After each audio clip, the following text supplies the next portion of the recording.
Film धुरंधर की ऐतिहासिक सफलता पर एक्टर अश्विन धर का कहना है कि उन्हें कहानी सुनते वक्त ही एहसास हो गया था कि अब फिल्म कुछ अलग करने वाली है।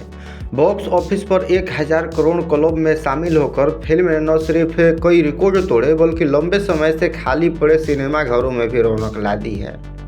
अश्विन के मुताबिक फिल्म की सबसे बड़ी ताकत इसकी कहानी और हर किरदार का गहरा असर है, जिसने शोले के बाद शायद पहली बार सभी कैरेक्टर्स को बराबर की लोकप्रियता दिलाई।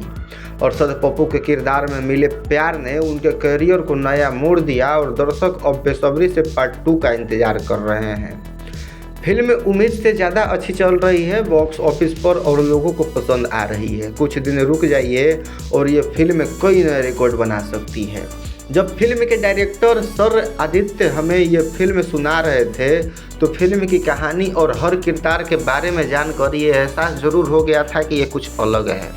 जब फिल्म रिलीज हुई तो मैं बस प्रार्थना कर रहा था कि फिल्म चल जाए। पहला दिन, दूसरा दिन गया और 4-5 दिन बीत जाने के बाद मेरा फ़ोन बजने लगा। मैं जिन्हें जानता था और ख़ासकर जिन्हें नहीं भी जानता था वो भी मुझे फ़ोन करके जो है शुभकामनाएँ देने लगे।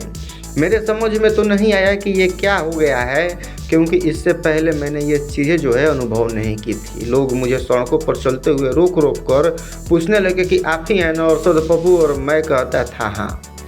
मैं आपको बता दूं कि ये जो भी शख्स इस फिल्म को देखकर थिएटर से बाहर निकल रहा है उसका दिमाग इसी जगह घूम रहा है कि आखिर रहमान डकैत का बदला कौन लेगा। तीसरा हफ्ता हो गया है फिल्म को रिलीज हुए और फिल्म एक से एक अच्छी फिल्में का जो है रिकॉर्ड पछाड़ने में कामयाब हो रही है। इस सवाल का जवाब जल्द ही दर्शकों को पार्ट 2 में मिलेगा जो मार्च में रिलीज होगा। इसमें कोई शक नहीं है कि हमारी फिल्म एक माइलस्टोन बन गई है। हमारी फिल्म धुरंधर ने लोगों को एक बार फिर थिएटर की तरफ लाने के लिए पुश किया है। कोई प्रमोशन नहीं बल्कि ये सिर्फ वर्ल्ड ऑफ माउथ का कमाल है जिसकी वजह से लोग खींचे चले आए हैं सिनेमाघरों की तरफ। रही बात कंट्रोवर्सी की तो एक अच्छी कहानी और एक अच्छी आर्ट फिल्म का कोई कुछ नहीं बिगाड़ सकता। जब फिल्म एक बार चल पड़ती है तो उसकी आंधी कोई नहीं रोक सकती। शोले के बाद शायद ये दूसरी फिल्म बनने जा रही है जिसके हर एक किरदार को पॉपुलैरिटी मिली है और गजब की कहानी है। हाँ बिल्कुल, मैं आपको बताऊं कि एक छोटे से छोटा किरदार भी इस फिल्म से पॉपुलर हुआ है। कल की बात है, मुझे एक एक्टर मिला जिसका फिल्म में छोटा सा एंट्री सीन था। उसने मुझे आकर कहा कि लोग मुझे पहचानने लगे हैं, जबकि मेरा तो इतना बड़ा सीन भी नहीं था।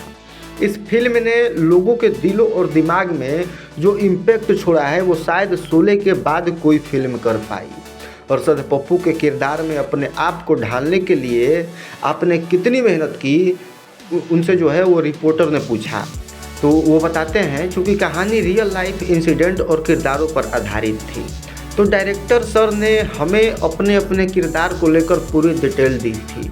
वो क्या करता था, कहाँ से था और उसकी पास्ट स्टोरी क्या है। फिर अरशद पप्पू जैसा देखने के लिए कॉस्ट्यूम का ध्यान रखा गया। हमारे पास बहुत मटेरियल था अपने किरदार को समझने के लिए। बस यही कोशिश थी कि जब स्क्रीन पर मैं जाऊं तो लोगों को लगे कि मैं ही अरशद पप्पू हूं, और वैसा ही रिस्पॉन्स मिला। मेरा अक्षय खन्ना के साथ ऑन स्क्रीन सीन नहीं था तो ज़्यादा बातें नहीं हुई, लेकिन जो मैंने ऑफ स्क्रीन नोटिस किया और लोगों से सुना वो ये कि वो बहुत ही मेहनती इंसान है, सरल स्वभाव के हैं, किसी तरह की कोई हैंकी पैंकी नहीं, बस चुपचाप बैठकर अपना काम करते थे। रणवीर सिंह के बारे में तो मैं क्या ही कहूँ, वो इंसान इतना प्यारा है और सब उसे प्यार भी करता है। सेट पर वो एक एनर्जी का गोला होता है।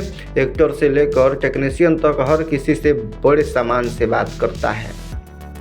फिल्म के सारे गाने इस साल के ट्रेंड सेटर है, हर कोई उन पर झूमता गाता नज़र आ रहा है और 80-90 के गाने का भी इस्तेमाल फिल्म में किया गया है। हाँ, एक तरफ से फिल्म का हिट होना उसके गानों से ही शुरू हुआ।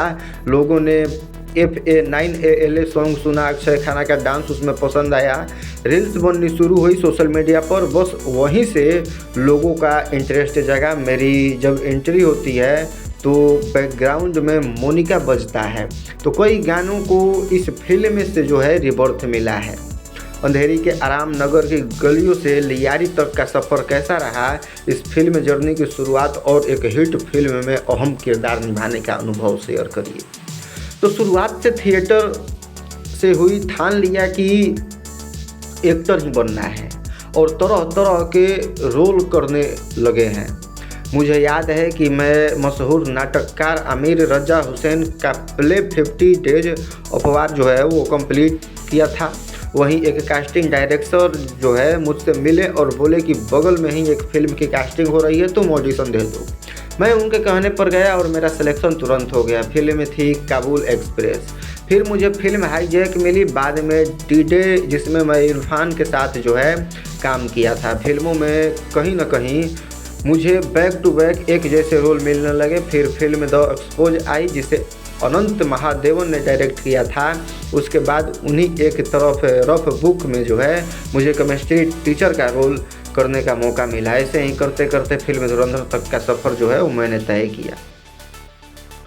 मेरा पहला प्यार सिर्फ थिएटर ही है। जिसने एक बार थिएटर कर लिया या फिल्म को एक्सपीरियंस कर लिया, वो थिएटर के बिना नहीं रह सकता। लाइव परफॉर्मेंस का अपना ही मज़ा है। मुझे इस आर्ट में बहुत ज़्यादा सर्टिफिकेशन मिलता है। मेरे अंदर कभी भी ये नहीं था कि मुझे पॉपुलर होना है।